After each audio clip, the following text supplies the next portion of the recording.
এইখানে কাটোয়া ক্রীড়া উৎসবের যে অ্যাথলেটিক্স প্রতিযোগিতা সেটা আমাদের নেতাজি ক্রীড়াঙ্গন মাঠে হলো। এখানে প্রায় কাটোয়া মহকুমা এবং জেলা থেকে 265 জন ছেলে মেয়ে বিভিন্ন বিভাগে বয়স বিভাগে অংশগ্রহণ করেছে। আমাদের এখানে আজ 50 মিটার দৌড়, 100 মিটার দৌড়, 200 মিটার দৌড়, লং জাম্প, শর্ট পাট থ্রো সহ বিভিন্ন প্রায় 35টা ইভেন্টে 265 জন মতো আজকে এই প্রতিযোগিতায় অংশগ্রহণ করেছে।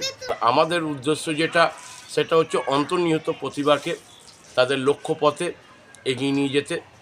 আমরা চাই যত ক্রীড়া প্রতিভা, যত ক্রীড়া আমরা নিয়ে আসতে পারবো, খেলাধুলায় নিয়ে আসতে পারবো, তাদেরকে আমরা যত সহযোগিতা করতে পারবো এবং খেলোয়াড়দের যত এগিয়ে নিয়ে আসতে পারবো, তত আমরা আমাদের যে সংস্থার মূল উদ্দেশ্য খেলোয়াড়দের আরও বেশি করে মাঠমুখী করা, সেটাতে আমরা সফল হব। সেই সঙ্গে বলি, গত বছর আমাদের 970 জন পার্টিসিপেন্ট হয়েছিল। এবছর এখনও পর্যন্ত প্রায় 1200 ওপর ছাড়িয়ে গেছে। এখনও আমাদের ফুটবল এবং ভলিবল প্রতিযোগিতাটা বাকি আছে। আগামী 1 তারিখে আমাদের ফুটবল প্রতিযোগিতা কাটোয়া কলেজ মাঠে অনুষ্ঠিত হবে।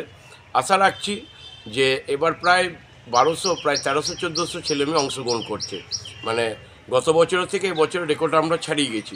তো আমাদের যেটা উদ্দেশ্য যে খেলোয়াড়দের বিভিন্নভাবে সহযোগিতা করা এবং যুব সমাজ শিশুদেরকে বেশি করে খেলাধুলার যত রকম সুযোগ সুবিধা আছে দেওয়া, তাতে আমরা সফল হচ্ছি। এবং পুনরায় আমি যারা এই খেলাধুলাতে সহযোগিতা করেছেন, কাটোয়া ক্রীড়া উৎসবে যারা সহযোগিতার হাত বাড়িয়ে দিয়েছেন, তাদের সকলকে আমি আমাদের পূর্ব বর্ধমান জেলা স্পোর্টস অ্যান্ড ফিজিক্যাল কালচার অ্যাসোসিয়েশনের পক্ষ হইতে অসংখ্য ধন্যবাদ জানাই। আপনাদের সহযোগিতায় আমরা এত বড় একটা ক্রীড়া উৎসবকে সফল করতে পারছি।